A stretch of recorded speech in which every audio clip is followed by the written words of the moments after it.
This program is part of the Cosmic Potato Podcast Network. For more shows like this, visit our website at cosmicpotato.com. Hey, listen! All right, you guys, podcast time. Make it so. It's me, Mario! I'm Batman. Strong am I with the Force. Are you telling me that you built a time machine out of a DeLorean? You're a wizard, Harry. And welcome to World War G, episode 171. I'm Troy. I'm AJ. Happy Easter, April Fool's Day, I guess. Yes. We're not recording the episode. Okay, bye.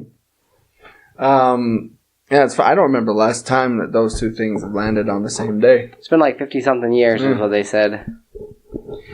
And Easter always confuses me because it's always a different day. Mm-hmm. You know, there was one time Easter fell on my birthday. You'd think the Lord would be like consistent. You'd think. They just randomly. Well, I guess. I mean, it is the same around the same time. Mm-hmm. I don't know. It's always the first Sunday after like the first full moon in spring. I think. I think it's something like that. Yeah, like that makes weird. perfect sense. Yeah, Some paganish sounding thing. Yeah. Right. But I mean, you'd think if any holiday was supposed to have like a set day, it'd be Easter. But whatever. Lord only knows. Yeah. All right. So for this episode, we're actually going to start with news first. So let's get right into it. During the earliest days of console gaming, there wasn't a handheld device that could provide a true arcade experience on the go. Even the Game Boy would be considered high-tech compared to the LED and LCD games available as watches and much smaller recreations of the arcade cabinets. Those adaptations belong to a nearly forgotten chapter in video game history, but now, many of the titles are getting a new lease on life. Thanks to the Herculean efforts of MAME developers, you can now play several classic LED games on your browser. Via The Verge, the Internet Archive has unveiled its handheld history collection, which features nearly 70 emulated handheld titles. The initial lineup includes Pac-Man, Miss Pac-Man, Donkey Kong, Tron, Nightmare Before Christmas, Mortal Kombat, and even a handheld Batman game. The games may look primitive, but putting them online was no easy feat. In order to bring these classic titles back to life, many of the LED, LCD, and VFD games had to be completely dismantled.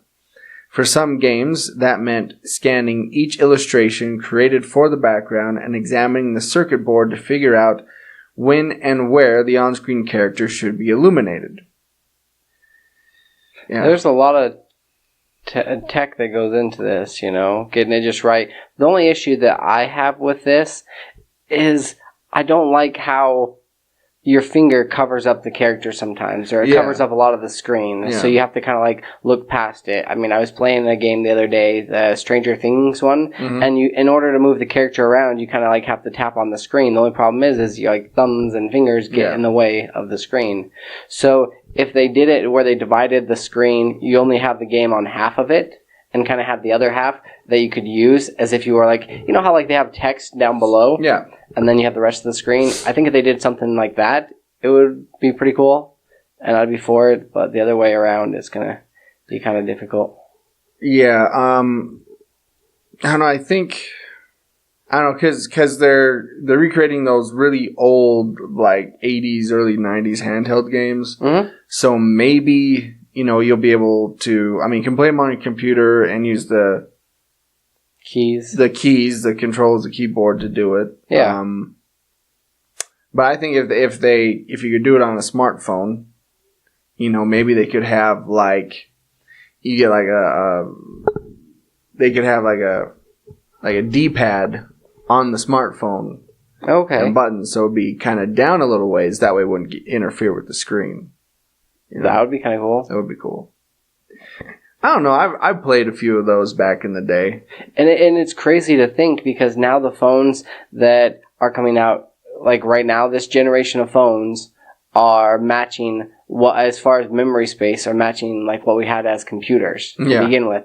Yeah. Like, yeah, it's ridiculous. 64 bits, you know, or gigs. Like, I know our phones have more technology in them than what it took to launch the first rocket to the moon. Wow. Like, that is a fact. Like, Yeah. we can do more, and there's more technology built into those phones than all of NASA had at the time.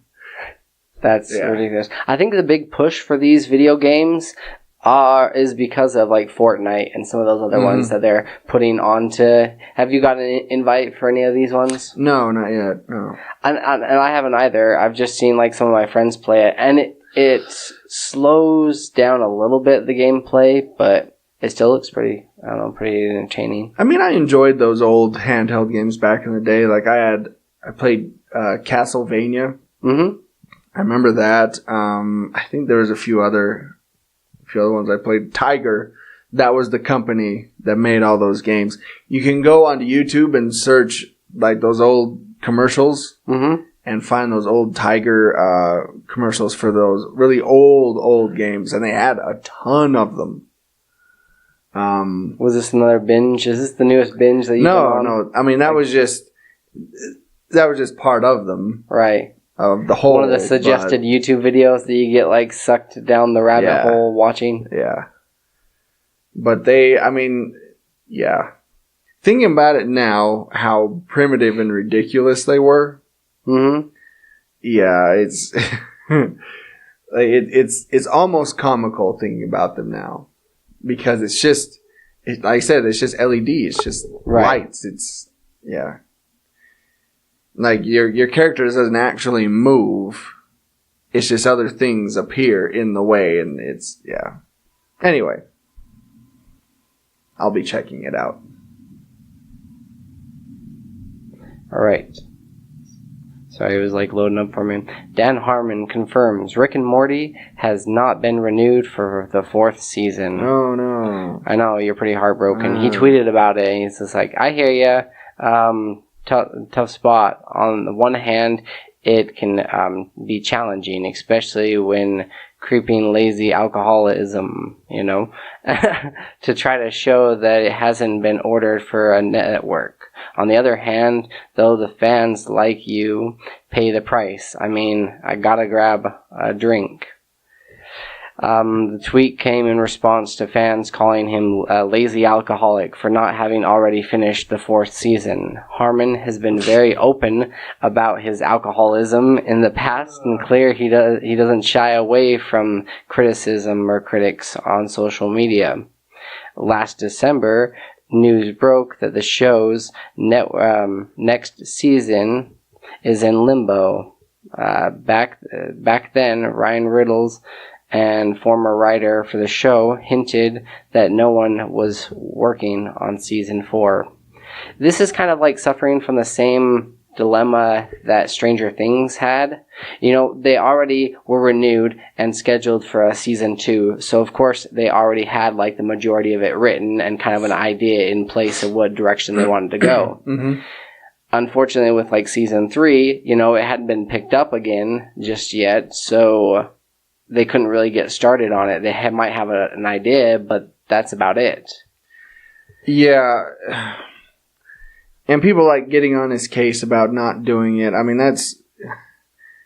you realize how hard it is to make a cartoon series. Right? It's not easy. You can't just piece it, throw it together and just done. Done within a weekend. It takes time. And if no network has picked it up, what are you going to do? Right? You know? Create it and hope that it gets picked up, or yeah. You can't even create it because you can't pay anybody if you don't have money from a network. So, I mean, there's nothing you can do. And that's another thing. Like you were saying, it's no easy thing to do. I know, like those episodes of Family Guy, they take like a year to create a single episode, just because there's so much like post production and all this stuff that goes into it, and then they have to make it contemporary and to so they can crack jokes about modern modern things that are going on. So it sounds like they didn't just like throw it together. I mean, a Pixar movie takes about 4 years to complete. Wow. So, and that's 2 hours. That's like 4 episodes. Yeah. So, it takes time. And that's when you have the money and you have the green light to go ahead and do it. I mean, I hate people. The bottom line of all this is I hate people. Yeah. Yeah. Okay. Here's an interesting story I found. DC's new Bane is a Teenage Mutant Ninja Turtle. Say what? Warning, this is spoilers for Batman Teenage Mutant Ninja Turtles 2, number 4. The world of Batman comics has finally answered the question, what if a Ninja Turtle took Bane's venom? Sure, it might not be a question that any comic book fan or cartoon fan or movie fan has ever actually asked, but you have to admit, when the heroes of the Ninja Turtles franchise are underworld-dwelling heroes mutated from green mutagen, and the famous Batman nemesis Bane is an underworld-dwelling villain overgrown thanks to green mutagen, it's a wonder that the two haven't combined already. Thankfully, there is a new crossover comic, Batman/Teenage Mutant Ninja Turtles 2, the second version of the DC IDW team-up that combine the heroes of New York City and Gotham. Just 4 issues in, the sequel comic the sequel comic series is headed places any fans of either property could ever dream of. With the leaderless forces of the Foot Clan now united under the brutal leadership of Bane, only a Ninja Turtle team-up with Batman and Robin can save New York. Until it turns out Bane has more of an advantage than either suspected. The only answer is the only answer is the one every reasonable member of the team refuses. Venom. The good news? Donatello is finally going to be the strong one of the team. For those who have missed out on the series up to issue 4, the creative team, with Lazarus Pitts in play, the Venom mutagen cooked up by Baxter Stockman, and even a venomized version of Bebop and Rocksteady, it might be fair to say that Batman and the Turtles were more unprepared than outmatched, especially with Donatello's confidence at an all-time low. Sadly, that means that the team's attempts to get one step ahead of... Okay, let's go get on here. Bruised, beaten, and comatose, the only turtle willing to do whatever it takes is the one who claims responsibility for the entire disaster. Despite his reputation as the smart one of the group, Donatello agrees that using Bane's weapon against him, injecting themselves with the same venom, is the only way to defeat him before he takes over all of New York. Raphael agrees, obviously. Of course. But everyone else votes the idea down. Guilt outweighs logic in the end, and in the final pages of Batman TMNT number 4, Donatello does the unthinkable. He fashions himself a venom-injecting rig and transforms into a muscle-bound, gigantic version of himself. This actually has potential and sounds kind of interesting, right? It's interesting, yeah. Right, to say the least. Yeah, I like to see my Donatello getting all jacked, roided up. Right? Yeah. It's interesting. And it's going to be kind of pose a conundrum for him because they're not going to want to kill him. It's true. What can they really do? It's true. And he's going to stay a good guy. He's going to be a bad guy. You know, what's he going to do? And it's good to see that they're giving Donatello, like, interesting storylines for a change. Mm-hmm. Because it's been a while. It's always focused on, like, Leonardo and Raphael. Right. Michelangelo, just nobody cares about. Pretty much. Michelangelo hasn't really gotten any depth to his character in some time, right? He's the laughable, funny, free-going, pizza-loving, video game playing dude.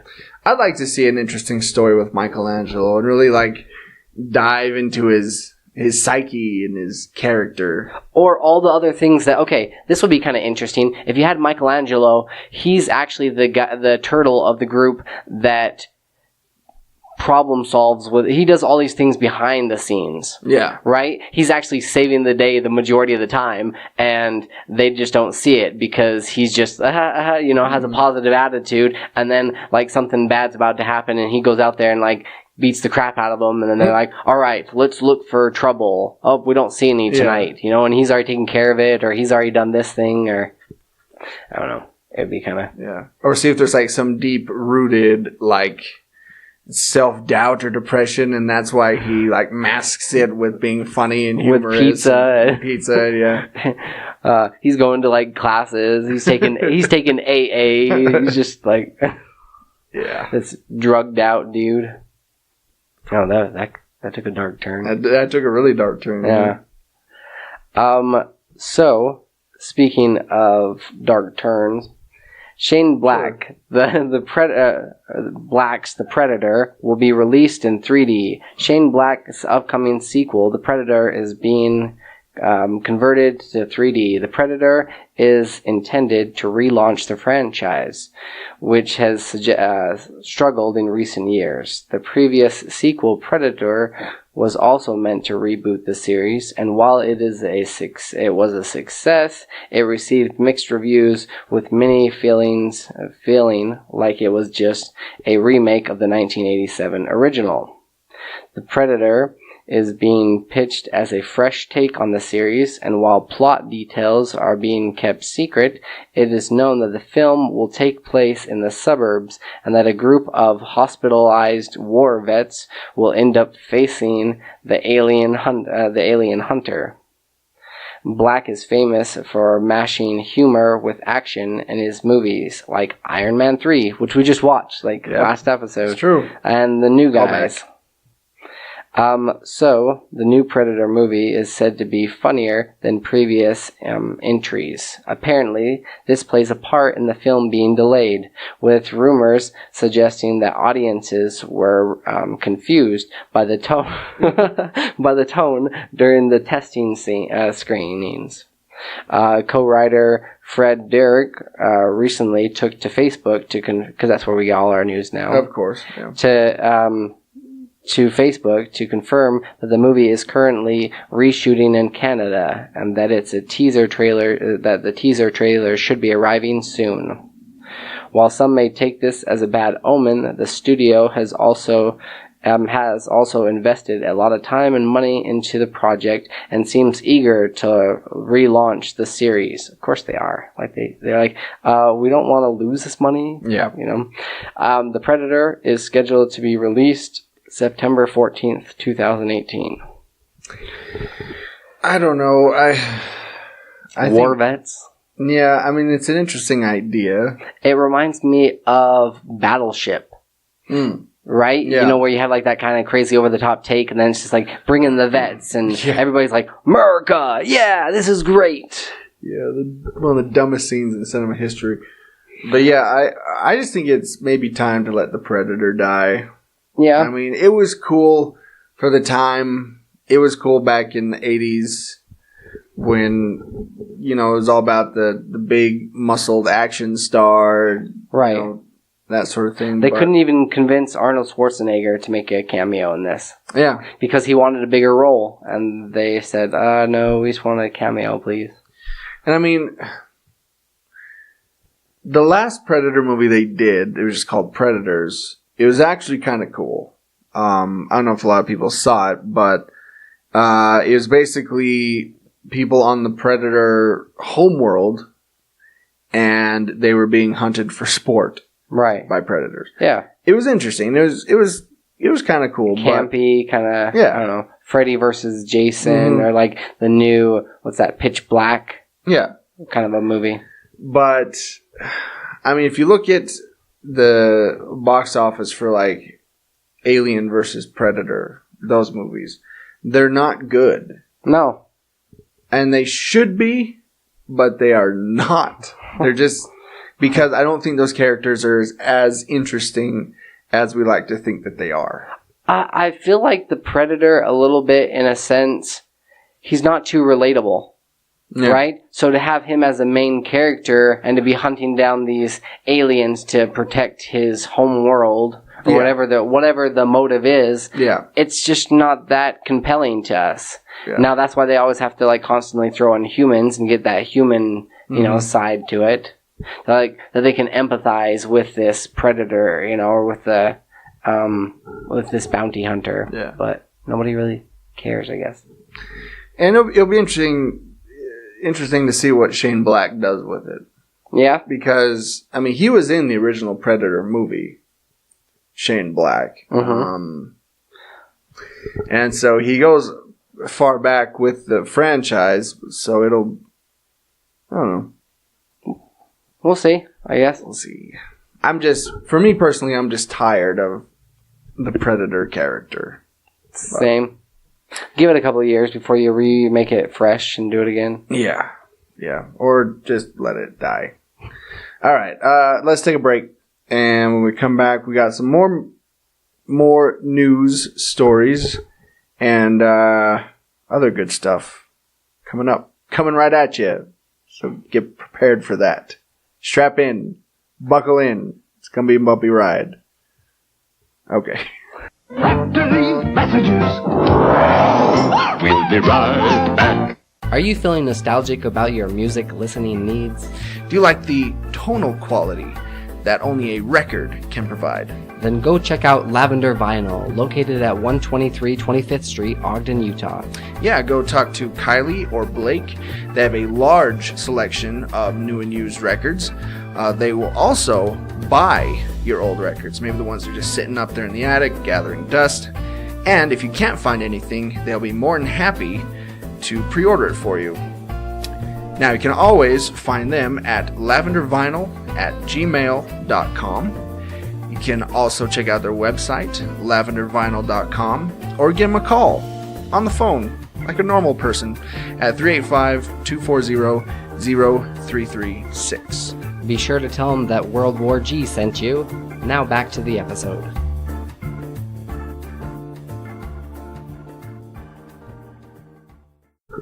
And we're back. So,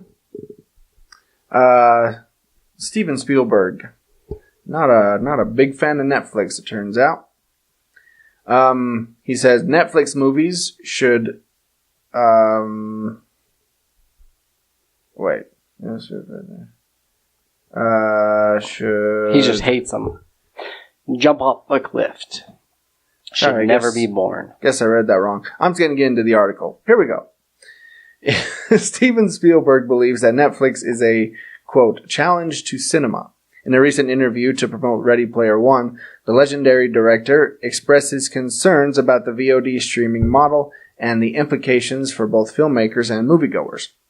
Spielberg's latest film, Ready Player One, will begin a wide theatrical release next week. Obviously, this was a couple weeks ago. Yeah. After premiering at the 2018 South by Southwest Festival earlier in the month, the futuristic adventure film already has critics buzzing.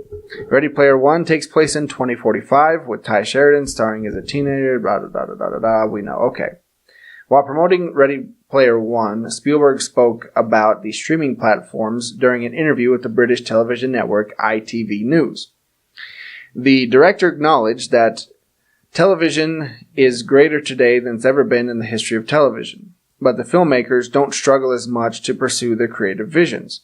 Spielberg discussed the tentpole model that highlights streaming entertainment events, contrasting the traditional experience of visiting a movie theater.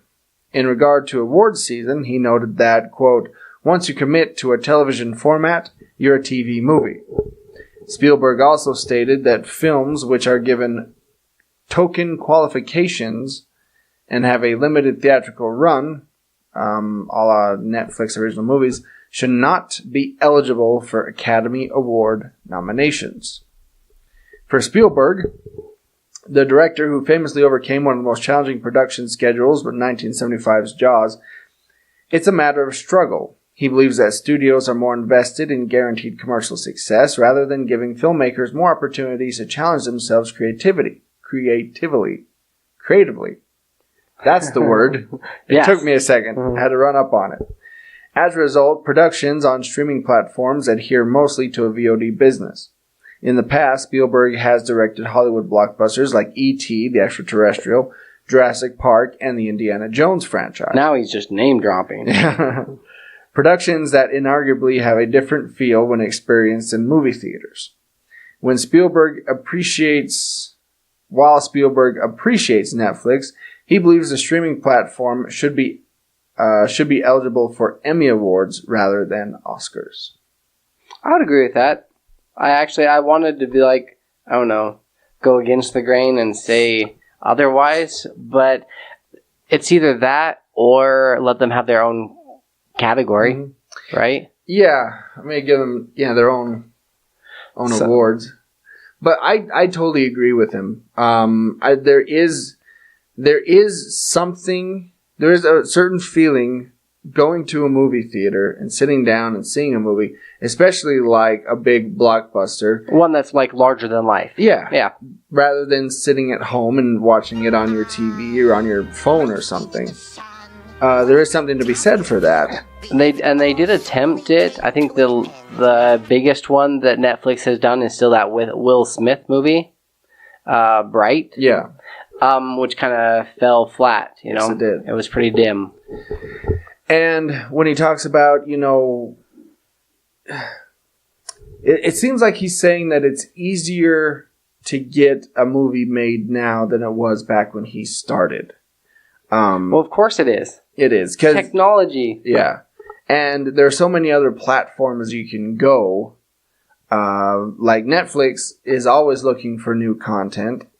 And so I think he's saying that the filmmakers now they don't have that struggle. Je ne sais quoi. well, they aren't able to feel that struggle, that the hardships that come along with making a movie, because if you have somebody like Netflix who'll just throw millions and millions of dollars at you, Right. and say, here, now make your movie. Whereas someone like Spielberg, had to Actually go around to these different studios, Yeah. pitch the idea, Pitch the idea. just be like, hey, can we... try to get money, having to appease all these different invested interests is, rather than just being like, Netflix doesn't care. They gave me a couple $1 million to make a movie. Yeah. So I think that's what he's saying. And to a certain extent, I definitely agree with him. It is a lot easier, but at the same time, I feel like because of TV's become so big, we've gotten a larger... we've gotten a lot more people to choose from as far as celebrities go when it comes to movies. Because I'm just saying, like, you do a TV show and you're around for like 10 seasons or something, everybody knows who you are, then it's pretty easy to just go straight into the movies, right? Yeah. Or make a movie and everybody's like, oh, that's that dude, Yeah. So I think that it's almost like television is almost on that same level, not quite as movies, but as far as stardom goes, there's becoming a more equal playing field, which is making it easier for these Netflix TV shows, for them to get money to do this. Yeah, and I also think that because it's so easy to make a film that that the creativity suffers. Agreed. Because there's that old saying, necessity is the mother of invention. I mean, look at the movie Jaws. That shark prop was a piece of garbage, and so that's why you don't see it that much. That's why, it builds so much suspense. That's they why only had a couple of scenes that they could really do with it. Yeah, that's why Spielberg had to work around it, and that's where that creativity comes in. That's where, you really have to think on your feet and really rely on other things. The music. Exactly. Right? And acting. Yeah. And so when you have something, they can just do with CGI and not worry about all that, I think to a point, creativity suffers. And that's also what he's talking about, which I think is very true. He's making some good points. Yeah. And I'd like to say it's just kind of the old school, old mentality way of thinking, but at the same time, I don't know. I feel like you'd be a lot more appreciative of it. Yeah. Or you should be. Yeah. So it's like our podcast, right? we're down here struggling each and every week. You know? It's true, but then you get like those celebrities that do podcasts all of a sudden have all these like sponsorships and all this money thrown at them, and yeah. Oh man, we're down in the trenches. So that's why our creativity, and everything else hasn't suffered. That's right. Huh. All right, I'm feeling better. About myself. So speaking of those big Yeah, celebrities, Mark Hamill, potato, right? same. Yeah. Mark Hamill wants his own Reylo moment. Luke Skywalker has traveled to the edge of the galaxy to make a love connection. Besides kissing his sister, Luke hasn't had any romantic encounters, unless you count that, sea cow that he kind of felt up and drank its milk, They talked to Mark Hamill while visiting Ireland for The Last Jedi home video release, and he got real about the green milk scene. That was kind of like the lacquer part. Like the real part that I wanted to talk about on this is where he's going. Hamill recalled Johnson's statement when he said. Because most of the sexuality in Star Wars films is when the most sexuality in Star Wars films is when Rey and Kylo touch fingertips. I was jealous. I thought Luke never got to touch anyone's fingertips. Luke didn't get to touch anyone's anything, as far as we know. They do actually. There is a couple of different books that are as canon that he did have a wife. Yeah. But not really much is made known about it. And to me, this is why I told you before we started the podcast that I kind of got a beef with Mark Hamill. Yeah. I think he's an amazing actor. Like, I'm putting in this disclaimer here. He's an amazing actor. He's an excellent voice actor as well. Yes. But the dude complains to no end. Like, there's all these different flavors to choose from, and he chooses salty. Yeah. Like, geez, dude. Like, let it go. Yeah. They seem to always ask his opinion because he's very vocal and outspoken about everything. It's like, well, Luke never got this. Luke wouldn't do this. Luke, shut up. Yeah. Marsha. Yeah. Kind of a deal. And yeah, I think that's also part of his personality. Mm-hmm. He doesn't have much of a filter when he speaks. Kind of a curmudgeon. Right? Yeah, a little bit. And I'm surprised that Disney hasn't silenced him. Yeah. Because, I remember when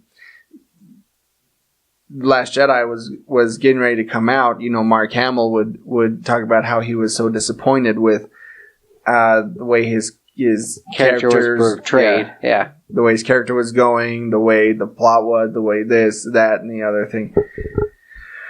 And Disney they kind of silenced him for a little bit.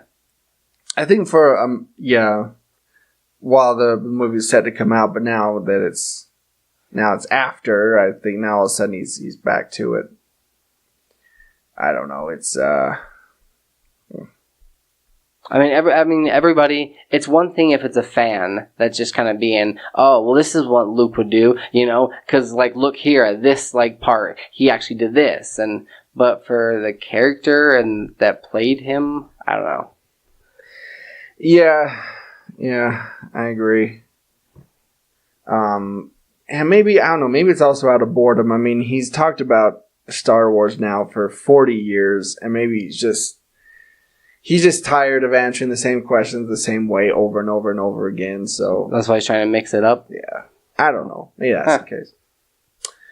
Oh, by the way, we can skip past the very last story there. All right. Yeah, it's not important.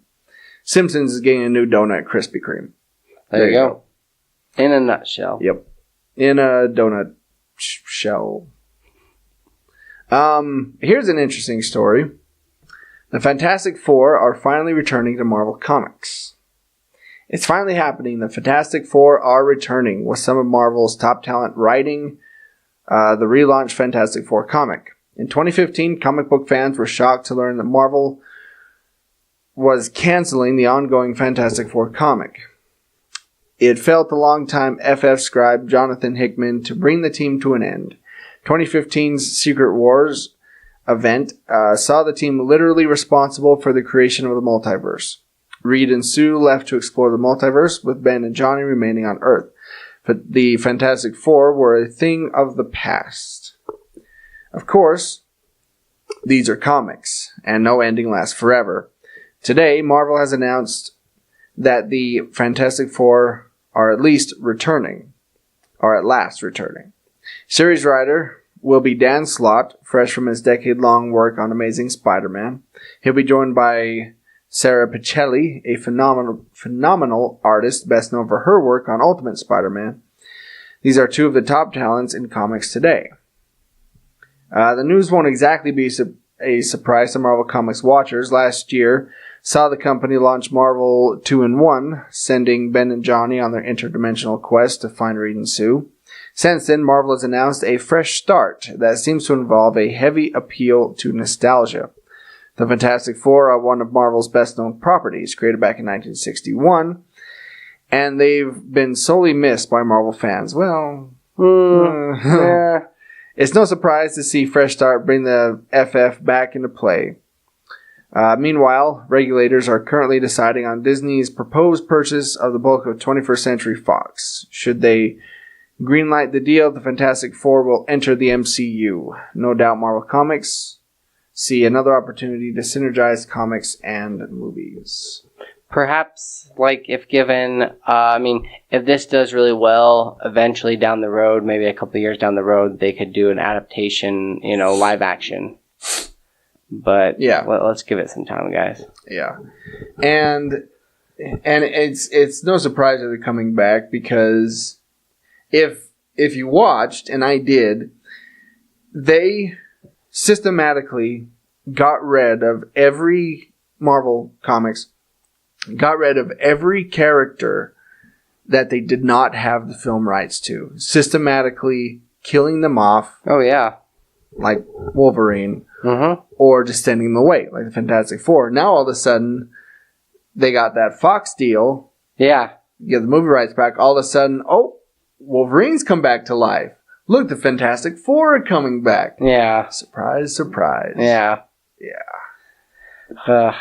They know where their bread is buttered. Yep. It's just funny because they were pushing, the Inhumans to be the new mutants. Mm-hmm. Like, Inhumans. Now, all of a sudden, X-Men are coming back and they're scrapping, killing off the Inhumans. Mm-hmm. Which I thought was funny, but anyway, let's take another break, and we come back. We got some reviews. And we're also doing some pretty deep dives on some Easter eggs. So we'll be back right after this. After these messages, we'll be right back. On the historic streets of Ogden, there are two kinds of people, readers and non-readers. Here's where you can find their stories. Booked on 25th Street, located at 147 Historic 25th Street, Ogden, Utah, 84401. Yeah, stop by and say hi to our friend Marcy. You can pick up a new or used book, or you can sell your own used books. That's right, you can get 10% store credit on what they can sell the book for. Stop in and say hi, or call them at 801-529-7720. You can find them on Facebook at facebook.com/bookedon25th, or you can email them at marcy@bookedon25th.com, or visit their website, bookedon25th.com. Be sure to tell them that World War G sent you. Now back to the episode.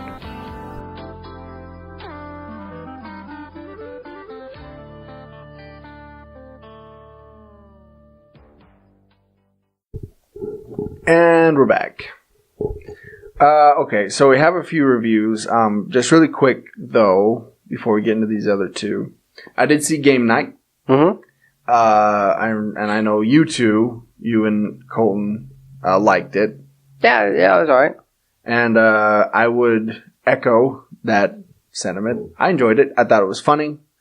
There are some plot holes, some things that don't make sense. Yeah, it's not a thinking movie. It's not a thinking man's movie. No. But yeah, it's really funny, and it's good for a laugh. It's good to go in and shut your brain off and just have a chuckle. Yeah, really. So, if that's what you're in need of, go see this movie. Yeah, it's also, I think, a pretty good date movie, I would say. Mm-hmm. Yeah. Yep. Agreed. Okay. Now let's move on to Tomb Raider, which we've both seen. Yeah, so this one, the synopsis is, Lara Croft is a fiercely independent daughter of an eccentric adventurer who vanishes years earlier.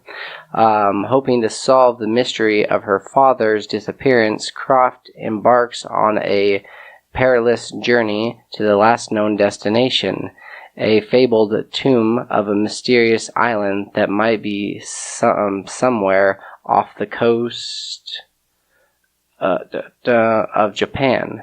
The stakes couldn't be higher, as Lara must rely on her sharp mind, blind faith, and stubborn spirit as she ventures into the unknown. Yep, this time around, Lara Croft is played by Alicia Vikander. Sheesh.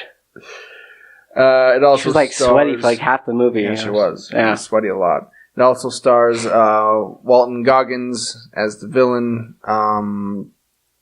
Dominic West as her father, a few other people. Okay. I actually thought Daniel who played Lou Ren, I thought he did a fantastic job, good. Right? He was good. What were you going to say? Well, I was going to say, we've seen a lot of comic book movies, or not comic book, video game movies. Yes. And most of the time they're not good. They're really not. Hitman, Assassin's Creed, Mario Brothers. Ooh, man.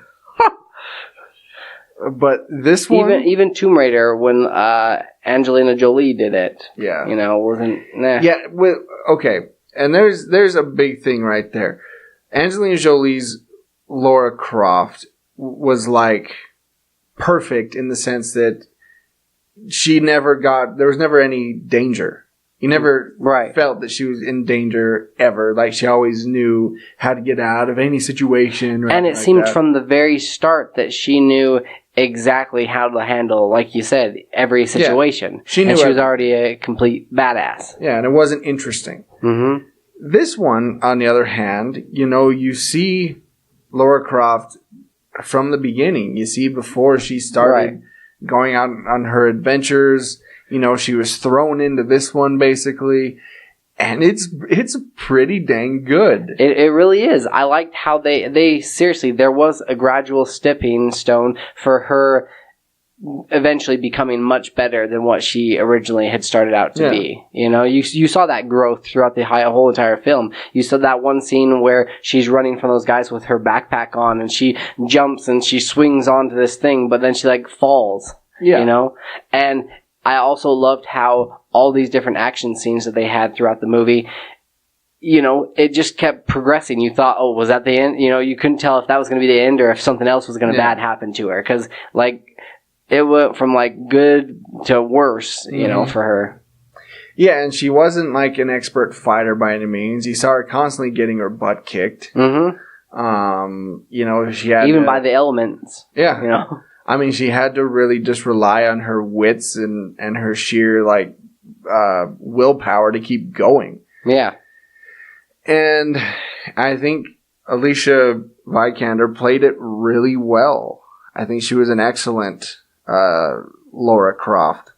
And I remember, because we had just seen the trailers and stuff, there was a little skepticism from you and from myself, because it did look like there was these scenes that were over the top that couldn't actually be plausible. Yeah. But then when we actually saw, the execution of it in the movie, it didn't seem that too over the top, right? Yeah. No, not really. There was a couple of jumps that she might have been able to jump a little bit farther than, Yeah. But for the most part, no, it was... And... It took some liberties with the video game and the direction that they went with it, you know, and with her father, because that stuff didn't happen. But it also, there was so many little like Easter eggs that they had in there. That weapon that she uses at the very end, before she gets the guns. Mhm. Okay, so that weapon that she's using to hook and stab into walls Yeah. and to kill people with, she uses that in the next game. Oh, really? Because she's pretty much on this, like, for the majority of the game, she's in this wilderness, icy snow drift place that you have to constantly jump up and climb onto walls and scale all sorts of crazy stuff. Yeah, it's a fun little adventure movie. It kind of reminded me of like Indiana Jones or yeah. You know, it's not over the top. It doesn't have any big special effects. It's I mean, it had a few there at the end, but overall, I mean, it's just a really solid film, really tight little adventure film. Mm-hmm. Yeah. Oh yeah, she's tight, all right. Yeah, I knew you were gonna go there. So out of 5 tombs, I guess, what would you give it? I want to say like 3.5, almost leaning on 4, because I've yet to see a good video game, and this is the closest that I've gotten so far to seeing like Uncharted on the screen. No, so. I was gonna say a solid 3. Yeah. Okay. All right. So, Ready Player One.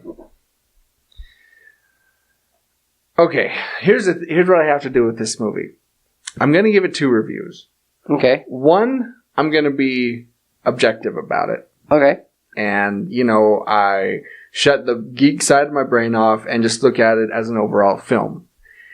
The second one, I'm just going to be a total nerd about it, and that will be my review. Okay. So, the first one. Okay. So, sorry, it seemed like the recording stopped there for a second. This is based off a book by Ernest Cline.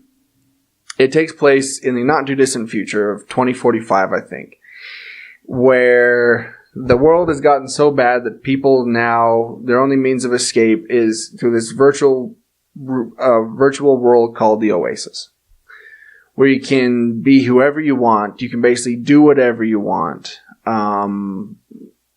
It's like I said, it's escapism. It's the most purest form of escapism that's ever been created. Mm-hmm. And the guy who created it ends up dying. But before he does, he said that there's a contest that he's going to do. And whoever finds these 3 keys in this world, and this world's massive. Yeah. Whoever finds the 3 keys will gain control of the Oasis and win all of his shares in the company, which is worth about $500 billion. Oh, geez. So for these kids that are stuck in this, like, you know, Slumdog Millionaire, like, podunk, like, horrible-looking place. Exactly. You know, that's something to strive for. And so we find our hero, Wade. He ends up going to the Oasis, and through certain means, he ends up actually finding one of the keys. And then it's kind of a race against time to find the other 2 keys before the corporate world comes after him. Big brother. Yeah. Because they want the keys for themselves so that they can get the money and they can, you know. So they probably hire some of the best people to go into this world, right? And, well, you kind of see that. You see that they have, like, an army of, like, consultants. Mm-hmm.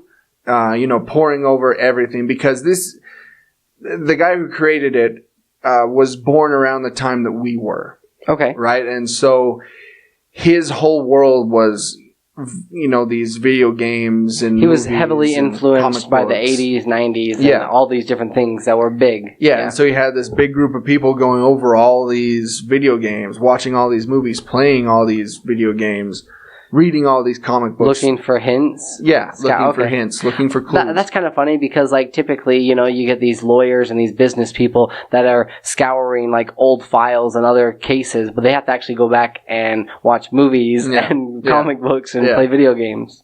Okay. And that's basically the premise of the film.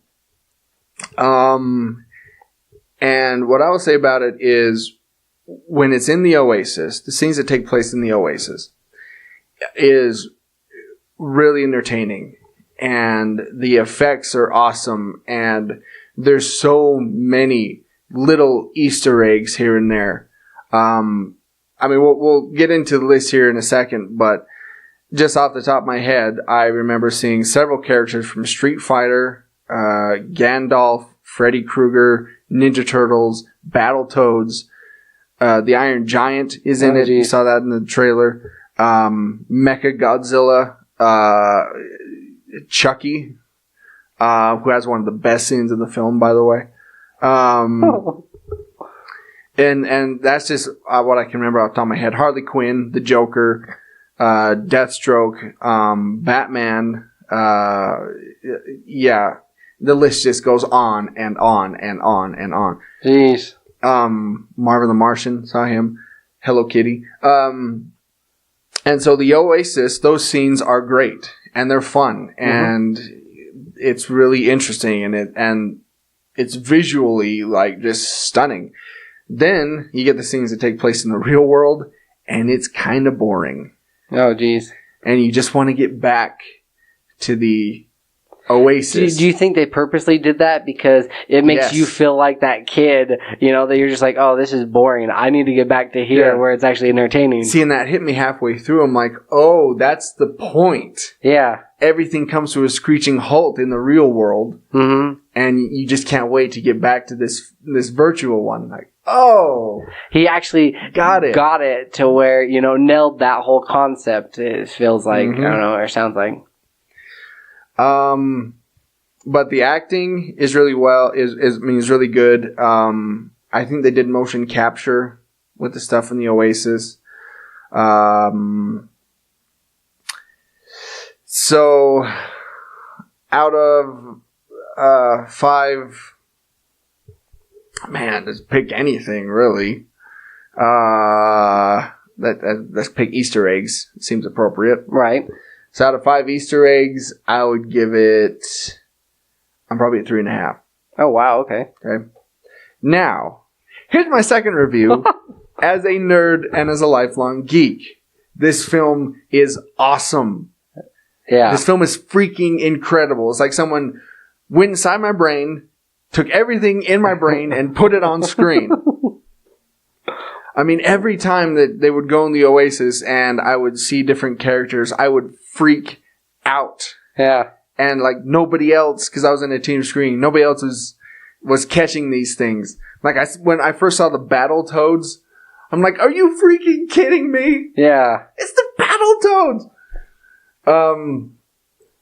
Yeah, I mean, I absolutely loved it. I mean, it's like this movie was crafted for people like us. Right. Awesome. For the nerd and the geek and the weirdo. This is your film. The geek shall inherit the earth. Mm-hmm. Quite literally in this film, actually. It was so good. There are so many different, and again, we'll get to them, but so many different Easter eggs that you just kept seeing everywhere. I mean, there were callbacks to Back to the Future, to several like John Hughes movies, just so many things. And what I found myself is after the movie was over, you know how you heard stories after Avatar, people were depressed that they couldn't go to that world? Yeah. I get it. Because the fact that the Oasis does not exist is very depressing to me right now. See, that kind of reminds me a little bit of this one anime I watched. It's called Sword Art Online. Similar premise, except for they go into this world, and if they leave, they get killed, and they have to reach level 100 in order to escape this world. Yeah. So, but I've since that I've always wanted to see, you know, I've always wanted to go to this virtual reality of different like world and stuff, and it's I don't know, reaffirming, because for so long video games are just seen as this like mindless like boring stuff, you know, but they don't. I think this is giving a glimpse for other people that may not be as familiar with video games, a glimpse into what it kind of feels like. You know, when you're in this moment in a video game, sometimes, like, you're taken away to a different world and you feel like that character, or you're way invested in that character. Yeah. So, yeah. Yeah, and that's what this movie is. It's playing off that gamer mentality, you know, and yeah, and I want somebody to invent the Oasis like right now because I want to go do it. I want to create my avatar. Yeah. And which you could probably spend like hours doing. Creating. Well, it seemed like you either create a custom one or you could be like yourself? someone that's already been established. Like you could be a Ninja Turtle, you could be Superman. Yeah. You could be, you know, which by the way, the main villain, that's who his avatar was. Superman? Superman. That's hilarious. That's awesome. Though he didn't, you know, he was in kind of a dark, like, you know, with armor and stuff, but you could tell because he had the black hair, he had the curl on the forehead. Mm-hmm. Like, oh, he's Superman. How dare you? That's appropriate. How dare you besmirch the good name? That is Superman. That is Superman. But yeah, so as a lifelong geek and pop culture fan, out of 5 Easter eggs, I'm giving it 5. Seriously? Yes. Oh wow! All right. I want to go see it again right now. Yeah. So we're just gonna leave the episode. You know, we're just gonna call it quits and let's just go see it, Troy. If I didn't have an Easter dinner to get to, I probably would. Aren't you coming down with like a cold or something? Though? I think so. I think there is something starting in my chest. I think I better call and cancel. But yeah, it's and then they listen to this, and then they're like, "Hey, wait!" Yeah. I mean, for those of you that are listening to this, you know, obviously you're probably geeks yourself. Freaking go see this movie. Yeah, you will absolutely love it, especially if you were born in like we were in the 1980s, early 90s. You'll get those references, and you'll see those references, and it's just like a nostalgia orgasm for 2 hours. Yeah. The longest one. The longest one ever. Okay, so let's take a break, our last break, and when we come back, we got, speaking of Easter eggs, we got all kinds of Easter eggs coming. All the Easter eggs. Yep. So stay tuned for that right after this. After these messages, we'll be right back. And we're back. So, I just finished gushing about Ready Player One. Yeah. Now, so it seems only appropriate, right? Yeah. Seeing as how it is Easter today, it seemed only appropriate to talk about Easter eggs. Yeah. Now, Ready Player One is the holy grail of Easter egg movies. Now, when you say an Easter egg, for those unfamiliar with this is some sort of a cameo or some sort of a thing that only diehard fans would get or appreciate. Mm-hmm. Right? Yes. It's a throwback or a callback to whatever, you know, its predecessor. Yeah. And so I found a list on Screen Rant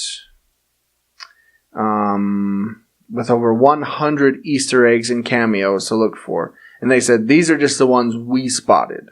Oh, wow. So I'm just going to run through some of these.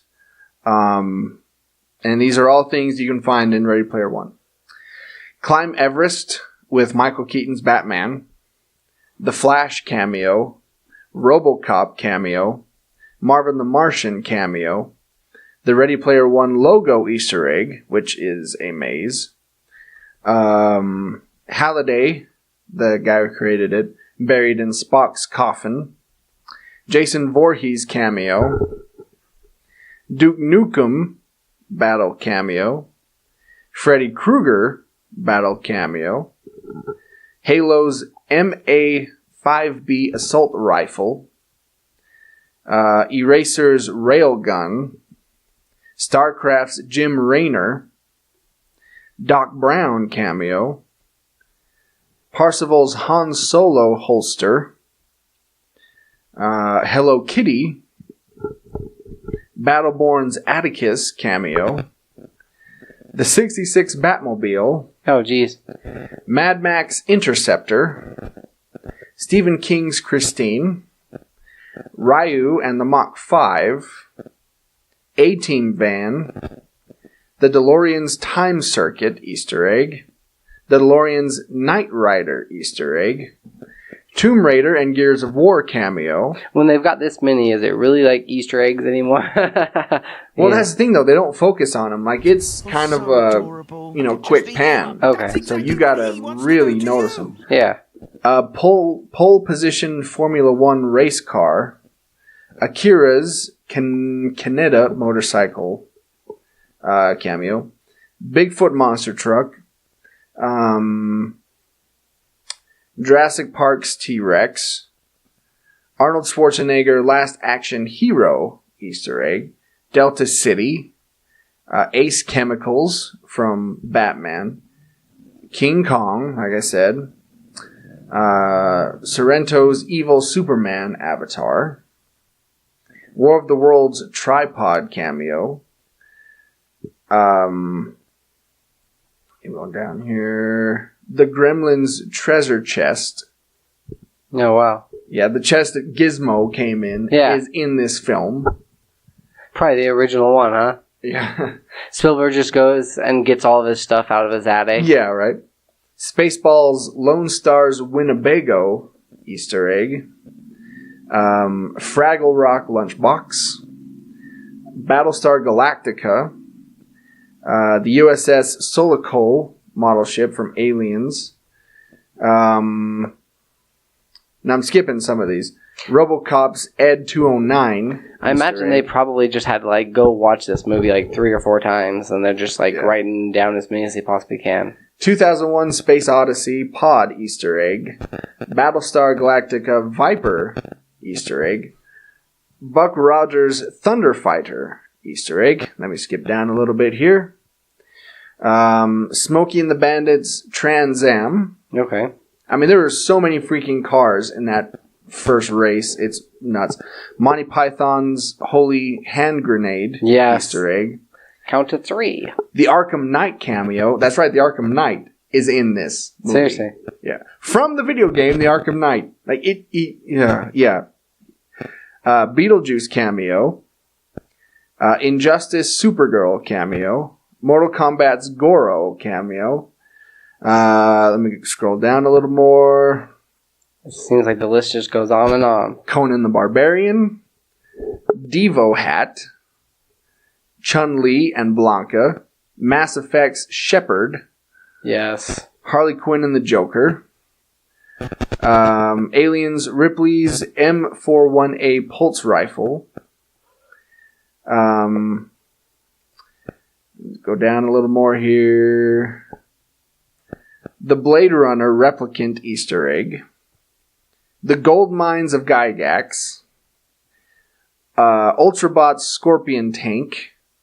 The Battletoads cameo, which is my favorite cameo in the whole freaking film. Yeah. When I saw them, I lost my you-know-what. Ninja Turtles cameo. Ninja Turtles 2 Toka cameo. Cameo. So Toka and Razar, Toka is in this film. Jeez. Keep going here. Joust Ostrich cameo. I played that game. Did you ever play it? No, where they're going around. You keep going around in a loop. It was on our Atari, and then you'd land on top of the little creatures and try to collect the eggs and fly off. Yeah. Optimus Prime. Yes. Tracer from Overwatch, who shows up a couple times. Sweet. Catwoman. Wow. Yeah. Hang on. Keep going down here. Let me get... Here's what I'll do. I'll get to the final 10. Then we'll do that. Oh, Gundam. Gundam Wing is in this. Okay, number 10. The Iron Giant's Terminator Thumbs Up reference. Number 9. Gears of War Lancer Chainsaw Rifle. Number 8. Parsifal's Battlestar Galactica Blaster. Number 7. Parsifal's surprise Hadoken attack. Number 6, It's a Wonderful Life reference. Number 5, Batgirl cameo. Parsifal's sword Easter egg. Mortal Kombat Easter eggs. Number 2, H's jacket Easter eggs. Number 1, the end credits song connection. Yeah. And I mean, go on Screen Rant and search Ready Player One Easter eggs. I'm sure you'll find it. Holy cow. And that's just me skipping a bunch of stuff. Oh, yeah. Like, it's nuts. Some of the ones I can remember off the top of my head that they didn't mention. The hoverboard from Back to the Future. Mm-hmm. A poster for Mayor Goldie Wilson from Back to the Future. Rubik's Cube, that plays a big part. Magic 8 Ball. Ouija board. I wouldn't be surprised if there's one in there somewhere, but I didn't notice it. Okay. Yeah, well, I'll just leave it at that. And I didn't even scratch the surface of what is in this film. Like, it's bananas. I'm seriously like going to go see this movie right after we record. Yes, you should. It's fantastic. So this list here for video games, I'm just going to do a couple of them, but it's the 50 best video game Easter eggs of all time. And this comes from Digital Trends.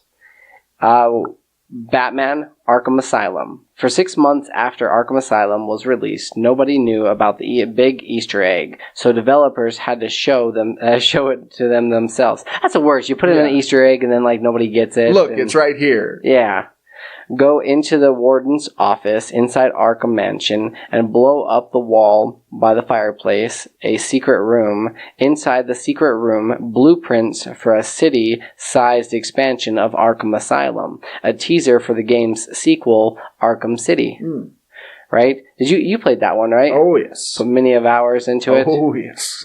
Did you ever catch that Easter egg at all? Or? I'm pretty sure I did. I'm pretty sure I found it, yeah. All right. The next one I want to talk about, Dead Space.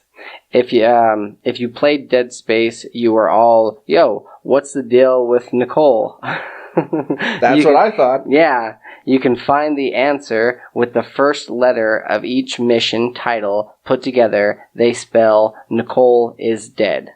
I never, would have got that in a million years. But that's crazy how it all kind of just worked out. This one, however, I did get.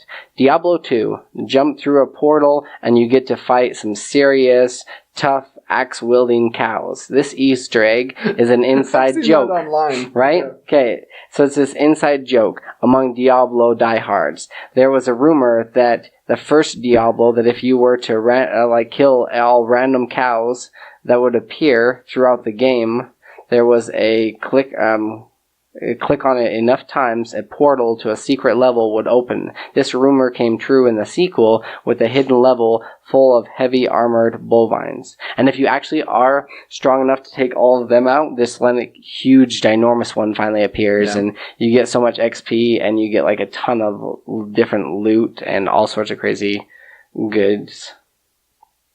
Did you ever play any of the Diablo installments? Nope. Not your cup of tea? The only problem with those games, I had to, I don't know, this is maybe my OCD tendencies, but I had to explore the entire map, and I had to check every tomb, and I had to check every area to make sure that I wasn't missing anything at all. That was me with Arkham City. Yeah. I had to go through everything. I had to get everything. I had to check every little Easter egg. I had to get everything, and it took hours. How many hours do you think you probably invested in it? Oh, I'm sure altogether I've several weeks worth of gameplay. Oh, geez. Okay, this next one was in Silent Hill. If you actually are lucky enough to go ahead and explore it, you can find out who's wielding everything and who's in control of this whole entire place. It's actually a dog that's sitting on, that's running a computer screen. It's kind of it's like a throwback to the Wizard of Oz that you see be what's behind. Yeah. Yeah.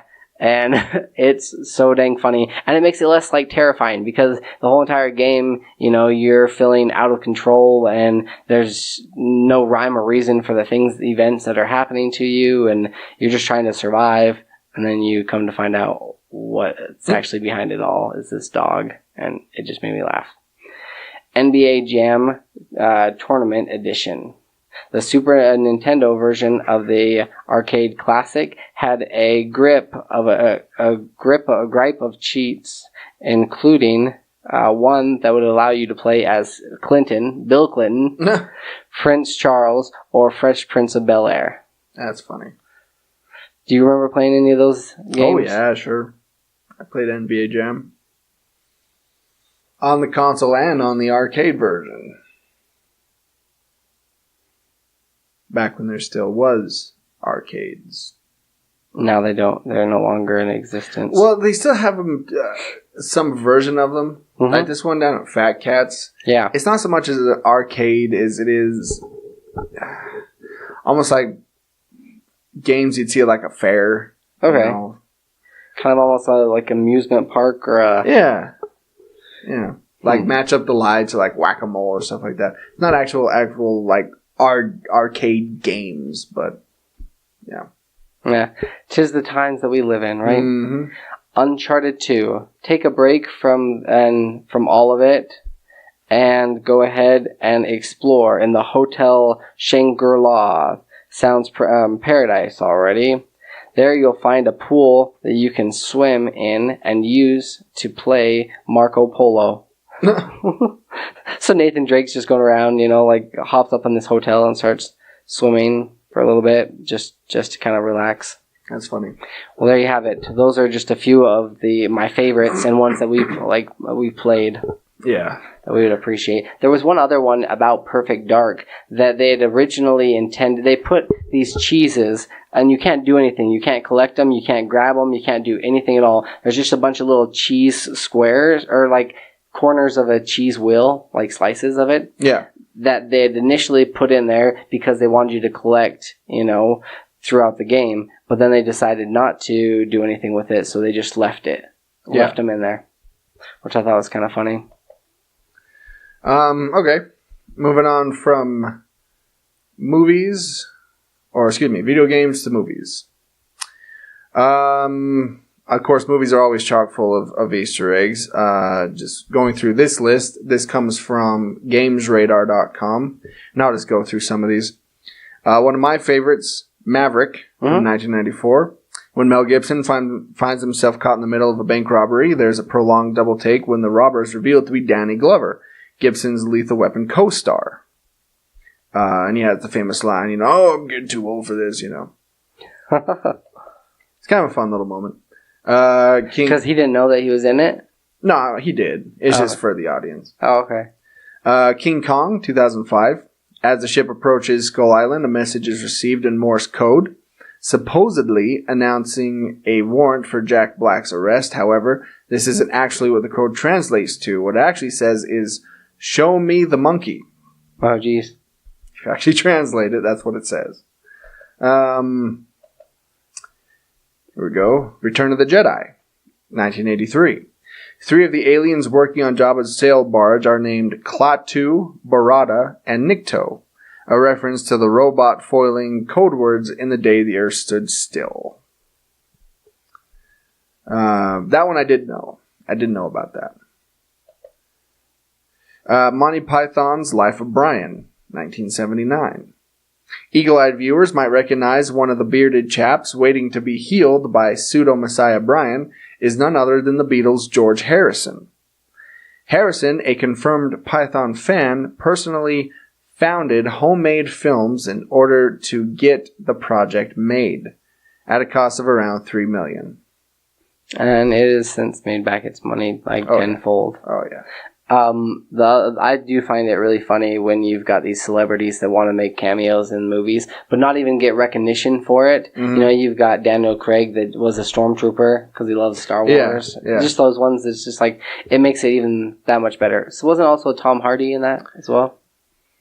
Tom Hardy and, Joseph Gordon-Levitt were in The Last Jedi. Oh, okay. I don't know where, but they were there somewhere. Next, Jurassic World. Whatever you think of Jurassic World, it's clear that director Colin Trevorrow approached it with a definitive, lovely original. There's nods everywhere you look, and most pleasing came in the form of a book. Jeff Goldblum might not have reprised his role as Ian Malcolm, but his spirit is there with God Creates Dinosaurs, written by none other than everyone's favorite chaos theory mathematician. My favorite one, nod to the original, was actually seeing the Jeep. Yeah. That was kind of like all bent and just broken and just rusting. My favorite one's in that same scene when he puts on the night vision. The night vision, goggles. yeah. I loved that. That was a cool little throwback. Same with the banner that was there. Mm-hmm. Let's see. Let's do X-Men 2, 2003. When Mystique is waiting to seduce Magneto's prison guard at a dingy fly-blown bar, a current affairs program is airing on TV. Giving his take on the mutant issue is one Hank McCoy, perhaps better known as Beast. That's awesome. Which is weird because in the next one, you see Hank McCoy and he's played by Kelsey Grammer, but that's okay. Oh, here's one you were just talking about. Star Wars The Force Awakens. It had been rumored for months, but it likely still took cinemagoers 2 viewings of Star Wars The Force Awakens to spot a certain 007. Yes, Daniel Craig swapped a sharp tuxedo for stormtrooper armor. Appearing in a fairly key scene with Daisy Ridley's Rey, it's on Craig's unwitting stormtrooper that Rey first uses a Jedi mind trick, getting him to remove her restraints and leave the cell door open. And when you watch it again, you can hear him. Like, you can hear that's his voice. Yeah. Lilo and Stitch from 2002. As Lilo looks out of her bedroom window, a Dumbo toy can be seen peeking out from her easel. Mickey always hogs the limelight when it comes to Disney Easter eggs, but whilst the viewer might be looking out for those big round ears, the presence of another orally gifted character comes as a bit of a nice surprise. And we can do a whole segment on Disney and Disney, Pixar, yeah, Pixar Easter eggs. Oh yeah, yeah, they are freaking everywhere. Here's one of my favorites: Batman from 1989. When Alexander Knox walks into the office at the beginning of the movie, a sketch of the Batman is handed to him. The signature at the bottom is that of Bob Kane, the character's original creator, one of his original creators, Bill Fingers. Okay, let's move on here. Oh, here we go. Let's do Deadpool from 2016. In the movie positively brimming with references, Easter eggs, and meta-gags, a scene involving Deadpool's old colleague Bob is possibly the cheekiest. The two come face to face during the climax and is a reference to Deadpool comic book character Bob, agent of Hydra. The only problem? Marvel Studios owns the rights to Hydra, so he's just a guy called Bob in the movie, but he's definitely Hydra Bob. Well, unless Marvel asks about him. Let's see. WALL-E, another Pixar movie.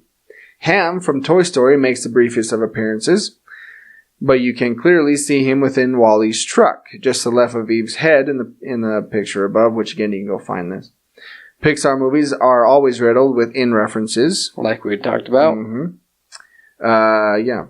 Also, the Rex from Toy Story is also in that same scene.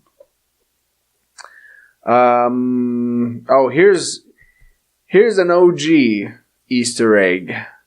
Predator 2 from 1990. When Danny Glover discovers the Predator's trophy room, one of the skulls on display has clearly been taken from a xenomorph. So begins the cross-franchise tinkering that would both ruin Predator and Alien, or run both Predator and Alien into the ground. Funny how we were just talking about it earlier. Full circle, I'm telling you.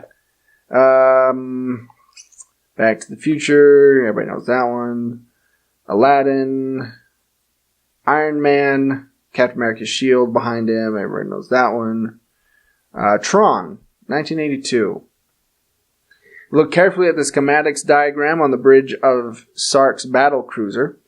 On the right-hand side, you'll find Pac-Man munching his way through a string of yellow dots. Oh, geez. Not only is it willfully silly, but it fits in with the general theme of the film. Okay, I just got a couple more here. Let's get past that one. Oh, this one I never knew for a long time. Raiders of the Lost Ark from 1981. Hidden amongst the hieroglyphics of the Well of Souls are a pair of familiar characters. Have a look at the picture above and see if you can spot them. Yes, it's R2-D2 and C-3PO, of course. Really? Those two get around, don't they? Yeah. That's awesome. As they're wandering around the desert, they just happen to be included. And then I'll do this last one from Iron Man 2. In the post-credit scene with Sam Jackson's Nick Fury, a shield map is clearly visible with several locations specifically circled. Each one refers to a different character from the Marvel Universe, including New Mexico, landing point of the Hammer, Mjolnir, New York, home to the Hulk, Antarctica, where frozen Captain America was discovered, and Southwest Africa, home to the Black Panther. With one little scene, Marvel whipped their fans into a mouth-foaming frenzy, whilst promoting their upcoming releases at the same time. Very smart. There you go. They did it twofold. And to round out our Easter egg extravaganza from video games and movies to... Extravaganza. Yeah. Excellent. Very exciting. Right? 21 mind-blowing... I'm just going to read a couple of them, but this comes to you from Cracked. It's 21 mind-blowing, prepare to have your mind blown, Easter eggs that spoil famous TV shows. 21. During each of the first 3 seasons of Community, a cast member said Beetlejuice once. The third time, he showed up, and actually in the scene you can see that he's walking behind. Oh yeah, there he is. Right? That's funny. Yeah. 20. In the season 5 of Breaking Bad, Walt rolls a barrel of money through the desert, right past the pants he lost in the pilot. Alright, number 16. All the characters on Simpsons have 4 fingers, except for God. He has 5. Did you ever pick up on that one? Not originally when I was watching it, no.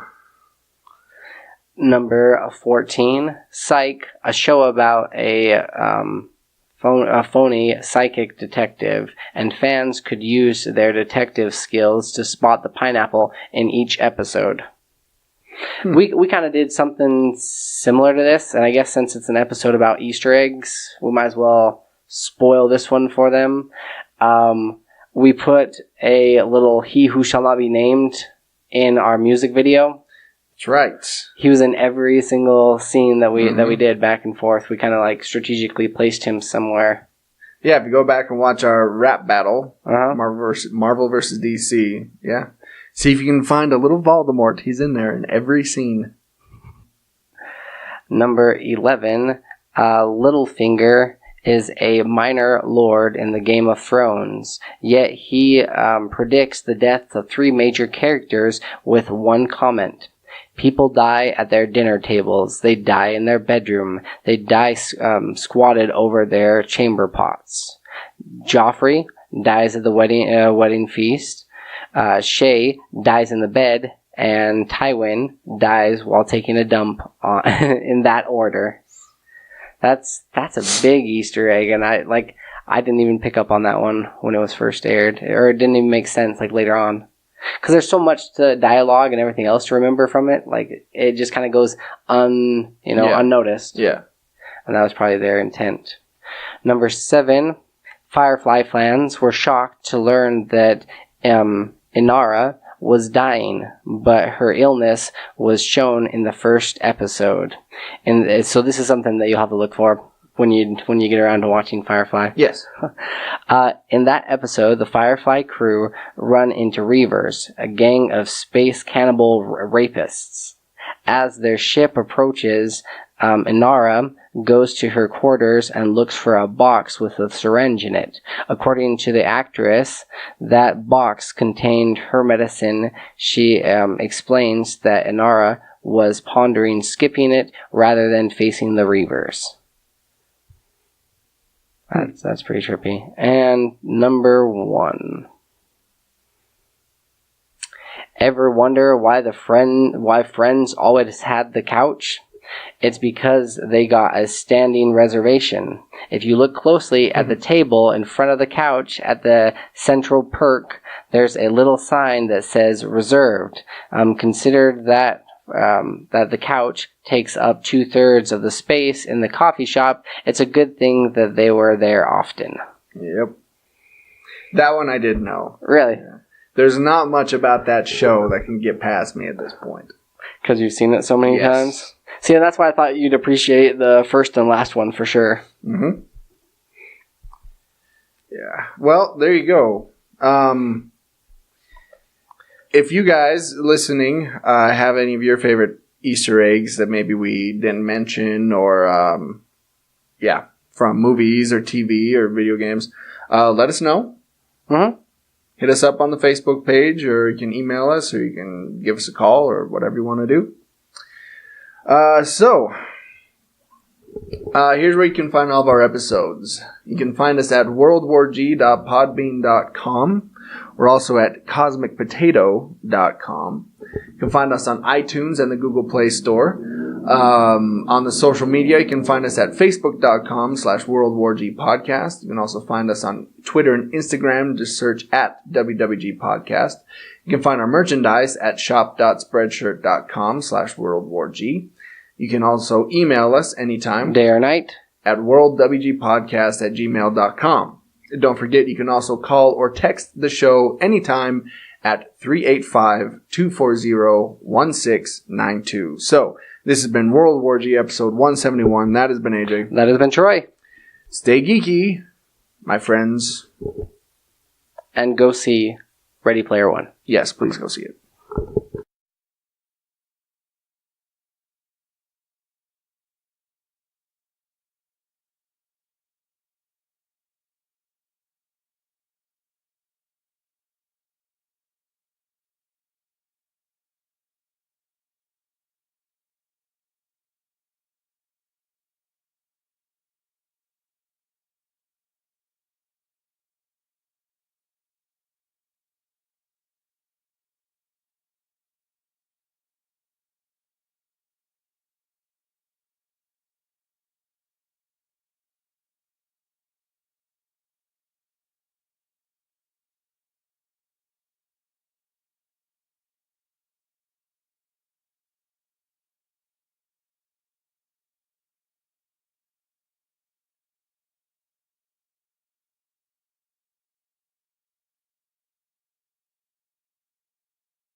drink, the drink. But I don't want the drink. He doesn't want the drink. He does. I don't. You do. I don't. You do. I don't. You do. I don't. You don't. I do. You don't. I do. You don't. Listen, when I say I do, that means I do.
He doesn't walk very good, does he? Thumper, Yes, Mama. what did your father tell you this morning?